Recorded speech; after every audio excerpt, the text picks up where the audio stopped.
Welcome back to another episode with Sam Larson Studio. Today we're going to be talking about a lot of the pieces we've already discussed, but now we're trying to make it so a bird looks a little bit more realistic, alright? So bear with me on this. I've got to get this done before the pizza is done in the oven, so we got to make sure we time this pretty well. I'm going to start off with a light brown. The reason why I'm using a light brown, and I'll try to draw dark enough for this, I like using one color as the base color, and if you use a single color as the base color and you use it in a little bit of everything, it makes the colors that much prettier. So we're going to start out as we're looking at this bird. I looked up robin and this is what came up. This isn't what I think of robins as usually looking like, but this will work very well for a demonstration. Remember everything we've gone over.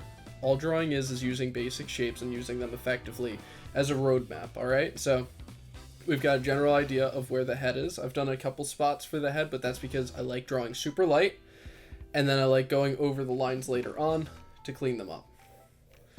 We're using 2 circles as the main base for this, alright?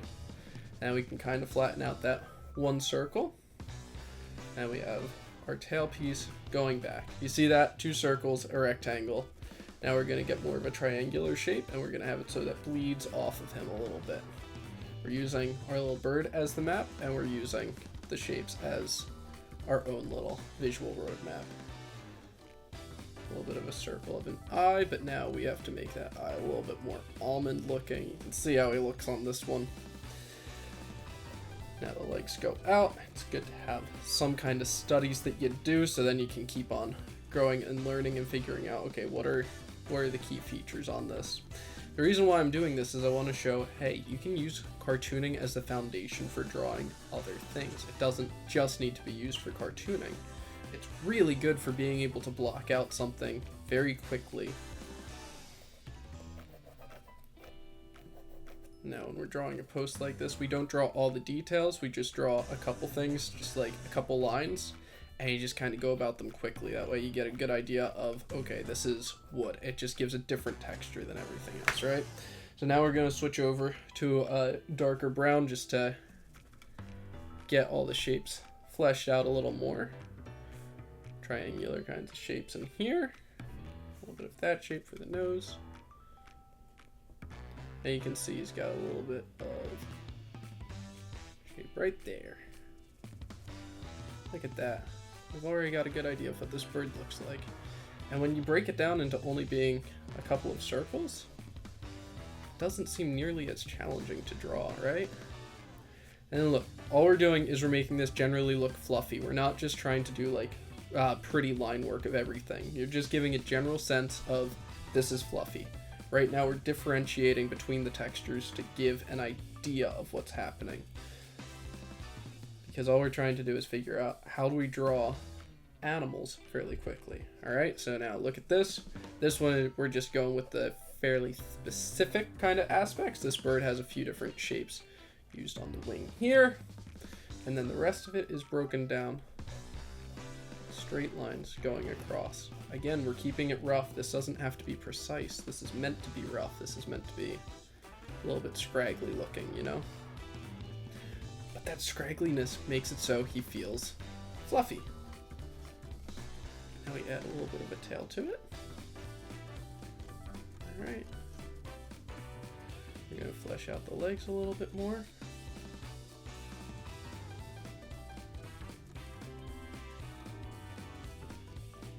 This part is a little bit trickier because you can be precise on it, or again you can break it down into basic shapes because all this is rectangles and circles. So try to identify it as rectangles and circles. Break it down from there, and if you can break it down into something simpler and then flesh it out afterwards, then that can help you for getting started figuring out proportions. This leg, switching the location a little bit so it fits better on the log. And look at him. Already looking kind of cute. Now from here, we're going to take our yellow color. You can use whatever material you want for this, for drawing it. I'm using the lead holders because I'm used to using them, and I really like the way that they work. But if you're using crayons, you can still make this work. And we'll do crayons in another episode because sometimes it is good to color with crayons a little bit. This isn't precise looking. Look, I'm just generally coloring it in, and it gives a good sense of what's happening. All right, And now we're going to add a little bit of dark brown to it again. Imprecise, fluffy, gives a good sense of the shape. All right, going to go into the beak. The underside is a little bit darker.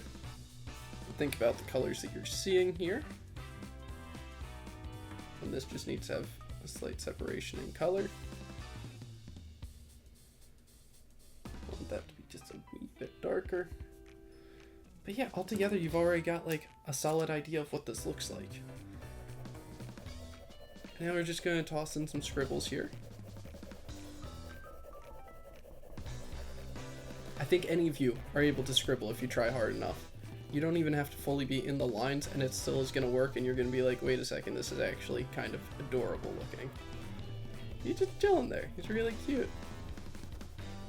And it's not perfect, and it's not meant to be perfect. And you can go in and you can just erase any of the lines that you don't like. You can be more precise on the coloring. As I said, I've got pizza in the oven and I really need to get this done before the pizza is done.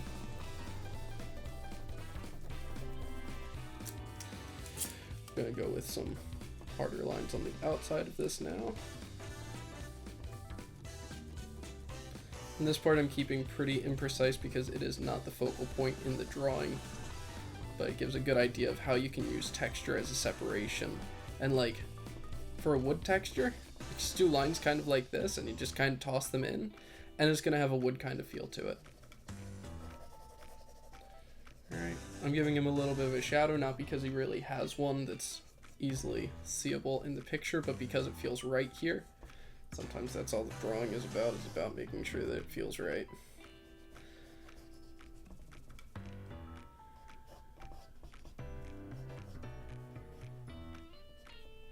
We've already got something kind of adorable looking, and this is just like a good foundation. From there you're able to clean it up, you're able to add a couple other little pieces of scruff in here. Those are just squiggly lines, you know, you just toss them in wherever it feels right in this case.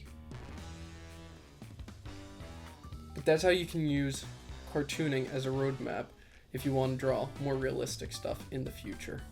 And this isn't perfect, it's not meant to be perfect. Again, this is cartooning. Make it fun, make it yours. If you want to try another animal, try using some of these techniques. Start out, break it down into the most basic shapes. If it's fluffy, make sure that it has a fluffy kind of feel to it. You can be imprecise as you want to be. You just got to maintain consistency so the stylization looks beautiful. Now right here, what I'm going to do, we got some fluffiness going on around here, and we got it looking a little darker underneath, so we're going to apply a little bit of dark brown. Give it a little bit of shadow here. I'm going to add a little bit more brown into here.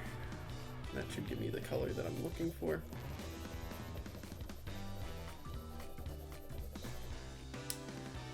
It's not perfect, but for like a 5-minute video, 8-minute video, my word, that's pretty cool. Play around with it. Let me know what you come up with. If you stick with this bird design, I would love to see what you come up with, and if you try something else, I would love to see what you come up with. That eye is way too far back. I messed up on my roadmap. It should be right here, and it should be bigger. Thank you so much for joining, and I will see you all in the next episode.